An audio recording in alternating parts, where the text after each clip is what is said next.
یا تو پسند ہی انڈے والا ہو تو ایک الگ بات ہے, پیسہ ہو پھر بھی انڈے والا برگر کھا رہے ہو تو یہ قناعت نہیں ہے, یہ سادگی نہیں ہے, یہ کنجوسی ہے, کنجوسی. It is called کنجوسی. اگر آپ کے پاس پیسہ ہے اور آپ بیگم کو بھی ہر وقت کیلکولیشن کر کے نا اس کو حساب لیتے رہتے ہو کہ کتنے انڈے کھائے آج تو نے.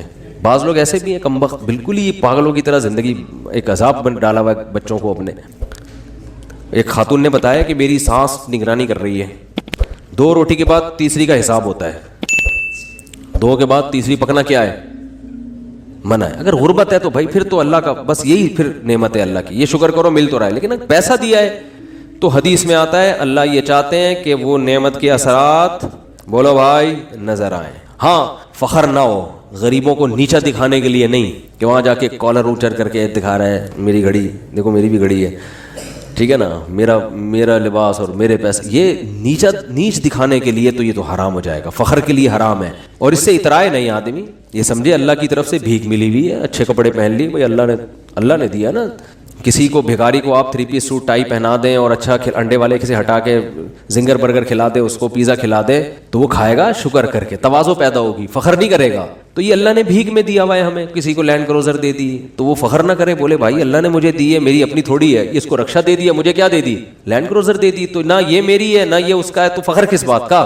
تو بس نعمت کو انجوائے تو کرو, غریبوں کو کمتر نہ سمجھے. کیوں نہ سمجھے, ہو سکتا ہے بھائی آخرت میں یہ لینڈ کروزر میں ہو اور آپ کو رکشا بھی میسر نہ ہو, الٹا معاملہ نہ ہو رہا ہو, تو مرتے ہی سب ختم. تو آخرت ہے اصل. تو ہمارے حضرت کیا کرتے تھے, غربت میں, انتہائی غربت میں حضرت فرماتے ہیں میں یہ نہیں سمجھتا تھا کہ مجھے صبر کا ثواب حاصل کرنا ہے, نہ فرمایا تو بڑا خطرناک ہو جائے گا. جب کوئی ٹینشن میں ہوتا ہے تو ہم کہتے ہیں صبر کرو ثواب ملے گا, ایسا ہی ہوتا ہے نا. تو حضرت فرماتے ہیں اس غربت میں یہ نہیں سوچتا تھا کہ میں صبر کروں گا تو ثواب ملے گا. فرمایا نہ, مجھے تو لگتا تھا اگر میں نے یہ سوچا کہ میں صبر کروں گا تو یہ تو گناہ ملے گا, کیونکہ صبر تو مصیبتوں پر ہوتا ہے, تو اللہ نے مجھے مصیبت میں رکھا بھی نہیں تو صبر کس بات کا. تو حضرت فرماتے تھے میں یہ سوچتا تھا کہ میرے اللہ کا اتنا فضل, وہ میرا 2 وقت روٹی مجھے دے دیتا ہے, 2 وقت کی روٹی مجھے بولو بھائی مل جاتی. فرماتے ہیں میرا گھر بھی ذرا غریب علاقے میں تھا, دور تھوڑا لوگوں سے, تو فرماتے میں سوچتا تھا بادشاہ ہمیشہ پبلک سے ذرا ہٹ کے رہتے ہیں, اسٹائل ہے ہمارا, پبلک میں نہیں رہیں گے, تھوڑا سا ہٹ کے, مزاج شاہانہ ہے نا. لیکن اس حالت میں بھی ایسا شاہانہ مزاج, ایسے رہتے تھے لوگ آ کے قرضہ مانگا کرتے تھے حضرت سے, وہ سمجھتے تھے بہت بڑا سٹیٹ ہے کوئی. اور حضرت کو گرینری کا شوق تھا, پودے لگانے کا شوق تھا, تو پودے لگانے کے بعد نا پانی دینے کے لیے وہ نہیں, خریدنے کے پیسے نہیں تھے, وہ نہیں پودوں کو پانی دیتے, وہ کیا ہوتا ہے فوارہ ہوتا ہے نا, کہتے ہیں ہم نے پھر جگاڑ کر کے کیلیں ٹھوک کے ایک اپنا گھر میں فوارہ بنایا ہوا تھا, ٹھیک ہے نا. تو پھر جب اللہ نے پیسہ دیا تو پھر ہٹو بچوں. پھر یہ نہیں کہ دیکھو کنجوس, دیر آر 2 ٹائپس آف کنجوس, یہ دیر آر 2 ٹائپ بہت جگہوں پہ میرے بیان میں آج کل آ رہا ہے, اس سے یاد رہ جاتا ہے. انگلش میں کنجوس کو کیا کہتے ہیں, مائزر. اردو میں کیا کہتے ہیں, کنجوس. اور کوئی لفظ نہیں ہے, عربی چونکہ بلیغ زبان ہے نا, تو عربی میں دیر آر 2 ٹائپس آف کنجوسز. کنجوس لوگوں کی کتنی ٹائپس ہیں, 2.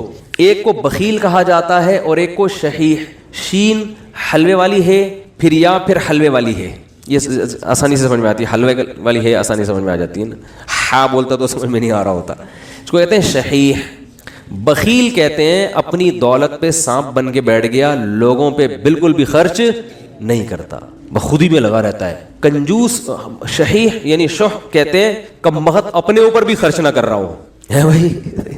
ایک تو ہوتا ہے نا پبلک کے لیے سخی نہیں ہے, سارا بچا کے خود ہی کھاتا رہتا ہے. جیسے وہ ایک کنجوس باپ تھا, یہ قصے سے جو پہلے سے بیان سن رہے ہیں انہوں نے بہت دفعہ سن لیے ہوں گے, نئے لوگ آتے ہیں تو سنانے میں کوئی حرج نہیں ہے. عرب میں نا باپ دادا کی شاعری پہ فخر کا رواج بہت زیادہ تھا, باپ دادا کی شاعری پہ فخر کہ میرے ابا ایسے, وہ کہتے ہیں میرے ابا ایسے. تو ایک شاعر نے اپنے باپ کی سخاوت شاعری میں بیان کی اور مقابلہ جیت گیا کہ میرے ابا ایسے سخی, کبھی دسترخوان نہیں لپیٹا گیا ان کا, اور دیگ ہمیشہ چولہوں پہ جلتی رہتی تھی, اور لوگوں کا تانتا ایسی شاعری کی ہے کہ مقابلہ جیت گیا بھائی.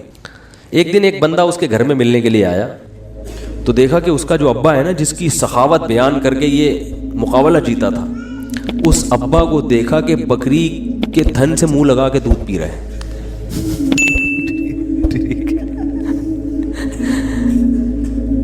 اس نے بولا یار یہ آپ کے ابا کیا کر رہے ہیں؟ اس نے کہا اصل میں ابا میرے جو ہے نا یہ جب گلاس میں دودھ نکالیں گے تو دھار کی آواز سن کے بچے آ جائیں گے دودھ مانگنے، اپنے ہی بچے ابا کے، دوسرے بھائی ہیں ان کے، تو میرے ابا کو یہ پسند نہیں ہے کہ یہ دودھ بچے پئیں، اس لیے بچوں کو آواز آ جائے تو ڈائریکٹ تھنوں سے دودھ لگا کے پئیں۔ کہہ رہے یہ وہ ابا ہیں جن کی سخاوت بیان کر کے میں نے مقابلہ جیتا ہے، لیکن یہ ابا بخیل تھا، شحیح نہیں تھا، اپنے اوپر تو خرچ کر رہا ہے نا کہ چلو بچوں پہ نہیں کھلا رہا، کم بخت خود ہی پی رہا ہے سارا دودھ۔ وہ دیسی گھی والا بھی سنانا پڑے گا یار، کیا کرے یار، وہ ایک کنجوس ہاتھ جلدی جلدی سناؤں گا جو کئی دفعہ لوگوں نے سنا وہ پھر بور ہو جاتے ہیں۔ ایک کنجوس دیسی گھی لے کر آیا، ڈبہ لے کر آیا تو بچوں سے کہا کہ اس کو کھولنا نہیں ہے، ڈبے سے لگا لگا کے کھاؤ نا، کیونکہ باہر بھی چکنائی ہوتی ہے نا۔ جب یہ ڈبہ بالکل چکنائی ختم ہو جائے گی نا پھر ڈبہ کھلے گا اندر سے۔ اسی دوران اس کا سفر ہوا تو اس نے اس خطرے سے کہ ڈبہ بچے کھول نہ لے، الماری میں لاکر میں ڈبہ بند کر کے چلا گیا۔ ایک مہینے بعد آیا، بچوں سے پوچھا دیسی گھی تو نہیں، ڈبہ تو نہیں کھولا؟ نہیں ابا۔ پھر کیا کرتے تھے؟ ابو الماری سے روٹی لگا لگا کے کھاتے تھے۔ ایک تھپڑ مارا ان کو، کہہ رہے کم بہت کچھ دن گھی کے بغیر صبر نہیں کر سکتے۔ اٹ از کالڈ کنجوس۔ یہ شحیح نہیں ہے کیونکہ خود تو استعمال کرے گا نا، چپ چپ کے کھائے گا، تو وہ بھی جو بکری کے تھنوں سے منہ لگا کے دودھ پی رہا ہے کم از کم خود تو پی رہا ہے نا۔ اور کنجوس کی جو سپرلیٹو ڈگری ہے وہ یہ ہے کہ خود بھی نہ پیے کہ دودھ کم نہ ہو جائے، تھنوں میں دودھ جمع ہوتے وہ نے دے رہا ہے یار کہیں کم نہ ہو جائے، پھر دو قطرے نکالے کہیں سوکھ نہ جائے، بس اتنا۔ تو یہ آج معاشرے میں، پہلے تو ہم ان چیزوں کو لطیفہ اور مذاق سمجھتے تھے، لیکن جب آدمی چلتا پھرتا ہے نا، دیکھو ہم نے تو 8-10 سال علماء کے ساتھ گزارے، پبلک سے ہمارا ریلیشن ہی ختم ہو گیا تھا۔ جب مدرسوں میں گئے نا وہ سارے دوستیاں یاریاں چھوڑ گئی، بالکل ایک علماء صلحاء کے ساتھ بیٹھنا، ان کی سخاوتیں ہم نے اتنی دیکھی ہم حیران ہوتے تھے۔ جب پبلک میں دوبارہ جانا ہوا نا تو پھر ایک عجیب ماحول نظر آیا کہ یار یہ کیا ہو رہا ہے۔ تو ہم نے ایسے لوگ بھی دیکھے دوسروں پہ خرچ نہیں کرتے، اور ایسے بھی دیکھے جو اپنی جان پہ بھی خرچ کرنے کے لیے تیار نہیں ہے۔ بچاؤ بچاؤ بچاؤ بچاؤ، بھائی تو خرید لے گاڑی یار، کیا جا رہا ہے، اچھی گاڑی میں گھوم لے بھائی تو۔ اچھے لوگ بھی ملتے ہیں۔ ایک صاحب کا وزن ذرا زیادہ تھا، وہ گاڑی میں 2 سیٹیں بک کراتے تھے جب بھی بس میں جانا ہوتا نا، تو مجھے کہنے لگے یار میں تھوڑا سا بھاری ہوں تو مجھے چپک کے بیٹھنا پڑتا ہے، تو پچھلی آدھی سیٹ میں لے لیتا ہوں، ڈرائیور سے بولتا ہوں اس پہ 2-3 بندوں سے زیادہ نہیں بیٹھیں گے، میں ڈبل ٹکٹ دیا ہے۔ مجھے اچھا لگا، انہوں نے کہا یار سہولت کے لیے انسان پیسے کماتا ہے تو سفر تو تمیز سے گزر جائے نا، تو پیسے خرچ کرنا سیکھو اللہ کے بندو، جو کام پیسوں سے ہو سکتا ہے وہ خود نہیں کرو، ٹھیک ہے نا۔ جو اللہ نے اگر دیا ہے پیسہ خود کچھ اور کر لو، پھر ٹائم بچاؤ اپنا۔ تو میری عادت پتہ ہے کیا ہے، میرے پاس اگر پیسے ہوتے ہیں تو میں اپنا ٹائم کو بچانے کی بڑی فکر کرتا ہوں۔ ابھی گاڑی پنچر تھی، پنچر بھی نہیں ہوا کم تھی، تو میں نے کسی سے کہا یار تو ڈلوا کے لے آ، میرے دل میں سوچا اس کو زیادہ پیسے دے دوں گا میں، جتنا ان کے بنتے ہیں تھوڑے سے کیا ہو جائیں گے کہ یہ کام بھی انہیں سے لے لو یار، اپنا ٹائم میں کسی اور چیز میں لگا لو، ٹھیک ہے نا۔ اگر ہیں اللہ نے دی ہیں، بعض دفعہ ہوتے ہیں بعض دفعہ نہیں بھی ہوتے ہیں، آدمی خود ہی دھکا لگا کے بائک کو گھسیٹ کے لے جا رہا ہوتا ہے تو وہ بھی ٹھیک ہے۔ تو جب ہوں تو الگ حکم ہے، جس دن جیب میں نہیں ہے تو پھر الگ حکم ہے۔ تو کیا بات چل رہی تھی؟ ہاں، تو ہمارے حضرت کے پاس جب پیسہ آیا تو پھر حضرت شو روم میں گئے، فرمایا گاڑی چاہیے۔ انہوں نے کہا کون سی گاڑی؟ فرمایا گاڑی دکھاؤ، گاڑی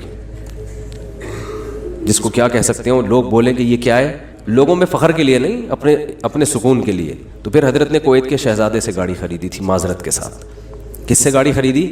اپنا گھر نہیں بنایا، اس لیے کہ فرمایا کہ میری عمر اب 65 سال ہو گئی، اپنا ذاتی گھر کا کیا کرنا ہے میں نے، بچے اسٹیبل ہیں، ان کے لیے بھی کوئی پراپرٹی بنانے کی ضرورت نہیں، سب اچھا ان کی جاب بھی ہو گئی تھی بچوں کی، مدینہ یونیورسٹی چلے گئے تھے، تو ضرورت ہی نہیں ہے۔ انہوں نے کہا کوئی ضرورت ہی نہیں ہے گھر بار بنانے کی، تو گاڑی خریدو اچھی، گاڑی کی استعمال میں آ رہی ہے۔ لیکن ہمارے یہاں 65 سال میں پیسہ آئے تو سب سے پہلے ٹینشن کیا ہوگی؟ یار آج تک ذاتی گھر نصیب نہیں ہوا، کیا ہونا چاہیے اب؟ ابے اب تو پیسہ آیا، 10-15 سال رہ گئے، کھا لو یار بیٹھ کے، اچھا کھا لو۔ ساری ٹینشن لے کے بحریہ ٹاؤن میں مکان کی فکر میں لگا دے گا وہ، یعنی پیسہ آنے کے بعد ٹینشن ختم ہونے کے بجائے بڑھ جاتی ہے ٹینشن۔ تو پھر آخر میں جب بہت اللہ نے پیسہ دے دیا تو پھر حضرت نے اپنی اہلیہ کے لیے ایک فلیٹ خرید لیا تھا کہ میرے انتقال کے بعد ان کے لیے پاس کوئی کیا ہو، ٹھکانہ خود بھی شفٹ ہوئے اس میں کہ میں جب انتقال ہو جائے گا تو یہ یہاں رہ لیں گی. اللہ نے اتنا دے دیا, انہوں نے کہا چلو ایک فلیٹ ان کے لیے لے لیتے ہیں, دنیا سے جانے کے بعد ان کے پاس کیا ہوگا, ایک ٹھکانہ ہو جائے گا. تو آسان زندگیاں ان لوگوں نے گزاری. تبھی جب بھی ان کے پاس جاؤ, جب غربت میں تو بھی خوش, پیسہ آیا تو بھی خوش, ایک جگہ بہت پیسہ ڈوب گیا تو کاروبار میں لگایا تو بھی خوش. اتنی سی کہتے ہیں نا پیشانی پہ کوئی لکیر آ جائے نا کہ اتنا. اور اس دور میں جن لوگوں نے اس کاروبار میں پیسہ لگایا تھا ان میں بہت سے ہارٹ اٹیک سے مر گئے تھے. ضیاء الحق کے دور میں الائنس کا ایک بزنس آیا تھا, کمپنی تھی, جو بڑے بوڑھے لوگ ہیں ان سے پوچھیں آپ, اسلامی مزاربت کے نام سے شروع کیا انہوں نے اور لوگوں کے لاکھوں کروڑوں روپے ڈوب گئے تھے. بہت سے لوگ ہارٹ اٹیک سے مر گئے. حضرت نے ان کا نام شہدائے الائنس رکھ دیا. فرمایا یہ اچھی شہادت نہیں ہے. اللہ پوچھے گا کیوں جان دی؟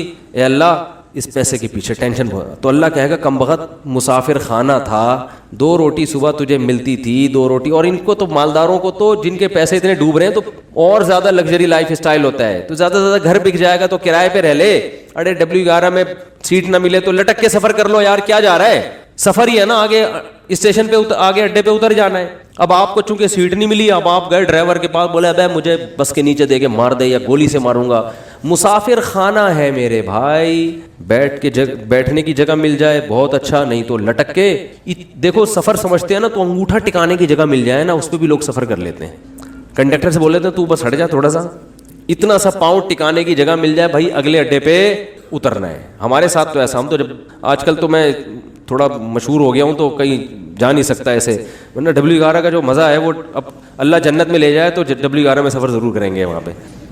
اب تھوڑا مشہور ہو گئے تو وہ سب پہچان جاتے ہیں, پھر ایک بڑا مسئلہ ہو جاتا ہے. تو ورنہ ہم نے تو بہت دفعہ ایسے سفر کیا ہے, جا رہے ہیں تو چلو جی سیٹ پہ جگہ مل گئی ٹھیک ہے, نہیں تو پائیدان پہ لٹک کے, نہیں تو پیچھے کھڑے ہو جاؤ, بس چھت پہ بیٹھ جاؤ, انجوائے کرو. ٹھیک ہے, کیسا مزہ آ رہا تھا, چھت پہ بیٹھے ہوئے جا رہے ہیں. تو کہاں سے کہاں بات چلی گئی. تو جو میں یہ پورا واقعہ اس پہ سنا رہا تھا, ہمارے حضرت کیوں اپنے آپ کو اتنا مالدار سمجھتے تھے, کیوں سمجھتے تھے؟ اس لیے کہ حضرت فرماتے تھے جو بیسک بنیادی ضرورتیں اللہ نے پوری کر دی, اور بہت سوں کے پاس تو یہ بھی نہیں ہے. گھر تو ہے نا سر چھپانے کو, چاہے کرائے پر ہو, ہے تو نا, بہت سے تو روڈ پہ سو رہے ہیں. کیا حالات ہیں لوگوں کے گھروں میں, جا کے دیکھو پتہ چلتا ہے کیسی خطرناک بیماریاں لگی ہوئی ہیں. تو اسلام نے ہمیں, جو میں آیت پڑھ رہا تھا اس میں یہ بتایا کہ تم اس خوش فہمی میں مت رہو کہ جس حالت میں آج ہو ہمیشہ اسی حالت میں رہو گے. اللہ نے تم سے ایسا کوئی ایگریمنٹ نہیں کیا ہے. تو اب کرنا کیا ہے, عمل کو فوکس کرنا ہے, عمل. تو اللہ تعالیٰ نے قرآن میں کیا فرمایا کہ کسی کتاب میں نہیں لکھا. ہاں, تو اب مسئلہ یہ ہے کہ جس خوشی میں انسان ہوتا ہے اس میں اللہ کو بھول جاتا ہے وہ. تو اسی خوشی میں اللہ کو یاد رکھنا ہے. اس کا فائدہ یہ ہوگا کہ جب کوئی ٹینشن کا معاملہ آئے گا تو پھر اللہ آپ کو یاد رکھے گا. کیسے یاد رکھے گا؟ یا تو وہ ٹینشن دور کر دے گا, یا اس ٹینشن میں اللہ آپ کو صبر کی توفیق دے گا, حوصلہ دے دے گا اللہ آپ کو. خودکشی کے خیالات نہیں آئیں گے آپ کے دل میں. پیغمبروں کی سیرت اٹھا کے دیکھیں, کیسے کیسے غموں میں زندگی گزری, مگر ان غموں میں بھی انہوں نے ڈپریشن کی گولیاں بولو نہیں کھائی ہیں. ہمیشہ ان کی زبان سے اچھے الفاظ نکل رہے ہیں. اعلم من اللہ ما لا تعلمون, میں اللہ کے بارے میں وہ کچھ جانتا ہوں جو تم نہیں جانتے. یعقوب علیہ السلام کہہ رہے ہیں. ایوب علیہ السلام نے بیماری میں ایسا صبر کر کے دکھایا. اللہ فرماتے ہیں نعم العبد, کیا خوب بندہ تھا, کیا کتنے خوش قسمت کہ اللہ آخری کتاب میں آیتیں نازل کر رہا ہے کہ ایوب کیا خوب بندہ تھا, کیا خوب بندہ تھا. دیکھو ایوب علیہ السلام بیماریوں میں, اگر بیماریوں میں زندگی نہ گزری ہوتی تو اتنے خوبصورت الفاظ ان کے لیے آخری کتاب میں نازل ہوتے. فرض کر لو صحت میں زندگی گزر گئی ہوتی تو گزر تو گئی نا, ختم.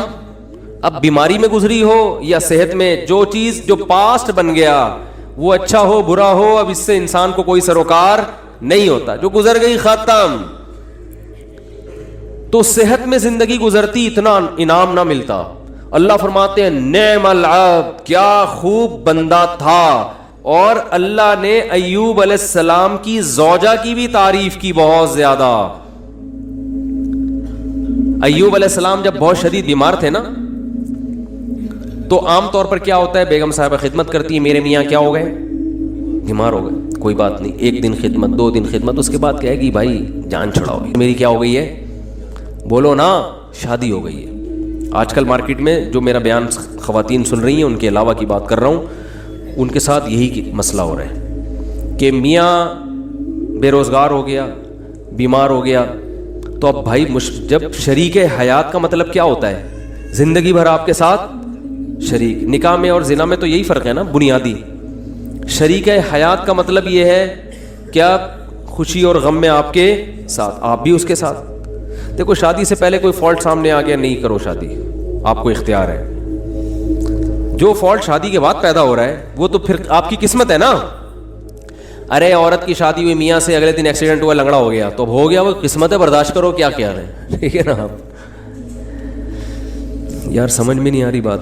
دیکھو ایک آدمی نے نکاح کا پیغام بھیجا, پہلے سے پاؤں سے معذور تھا, تو عورت لڑکی والوں نے اس بیس پہ ریجیکٹ کر دیا. ان کا حق ہے, کر سکتے ہیں, لیکن بالکل صحیح فٹ فاٹ رخصتی بھی ہو گئی.